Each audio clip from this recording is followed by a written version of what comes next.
নোয়াখালী চাই, চট্টগ্রাম, সীতাকুণ্ড চাই। Seven sister এতদিন অবহিতভাবে ব্যবহার করে আসছে, সেটা আমাদেরকে ফেরত আনতে যাইতে কর। এবার আসেন ওদের বিভিন্ন জনার বিভিন্ন কথার উত্তর গুলা দিই। ওদের কাছে আমরা ভালো না, আমরা কাঙালি, আমরা কাংলাদেশ।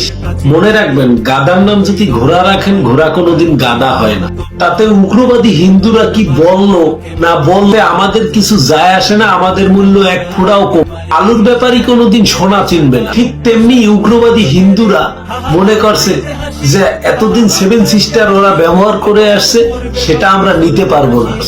যখন কইজা ধরেই সেভেন সিস্টার দখল করবো, ওরা মনে করে ওরা খুবই শক্তিশালী, এটা ওদের অহংকার। কিন্তু ওরা কিন্তু সেই রকম কিছুই না, কারণ ওরা জানে যে আমাদের কাছে ওরা খুবই দুর্বল। আমাদের 4 জন বর্ডার গার্ড ওদের 500 বিজিবি ধাবড়াইয়া বর্ডারের ওই পাশে হালাইছে। দিন শেষে সেভেন সিস্টার আমাদের ছিল, আমাদের আছে।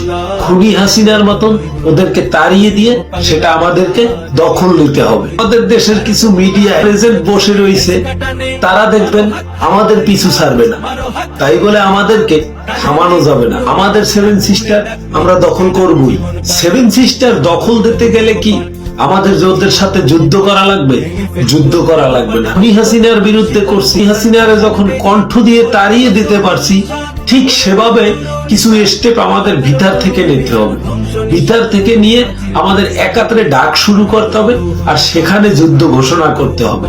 মনে রাখতে হবে, আমরা যারা সামনে থেকে দেখছি ওদের দেশের ভুয়া পুলিশ বিজিবি যখন আমাদের সাথে পারে নাই, ওদের বিজিবির যে কি ক্ষমতা আছে সেটা আমরা ভালো করেই জানি। 1 পাও সামনে দিলে 5 পাও পিছানে দেয়, সেটা আমরা সামনে থেকে যারা যুদ্ধ করছি তারা সচক্ষে দেখছি। ওদের দেশের সাধনা বিক্রি করা উগ্রবাদী একটা হিন্দু মাইয়া, সে বলছিল আমার দেশ নাকি কাংলাদেশ, আমরা নাকি কাঙাল। কাংলাদেশে একটা কথায় আছে না, যে কুত্তায় ঘেউ ঘেউ করে সে কামড় দিতে পারে না। তো ওরা কামড় দিতে পারে না, ওরা শুধু এই ঘেউ ঘেউ করতে পারে। ইন্ডিয়া, ওরা যত বড় রাষ্ট্রই হোক না কেন, ওরা খুবই দুর্বল। হুমকি দেয়, আমরা কিন্তু বাংলাদেশের একটা নাগরিকও ভয় পাই। আমরা যে 2-1টা কথা বলি, তাইতেই দেখেন ওদের কলিজা লড়বড় করে। বাংলাদেশের সকল ভাইদেরকে আমি বলি, সমস্যা আসলে সামনাসামনি যুদ্ধের ময়দানে ফয়সালা করে দেওয়াটাই উচিত। কিছু কিছু ভিডিওতে দেখি ইসলাম ধর্ম যুদ্ধ সাপোর্ট করে না, এটা আমি মানি। যতক্ষণ পর্যন্ত নিয়ন্ত্রণে থাকে ততক্ষণ পর্যন্ত সাপোর্ট করে না।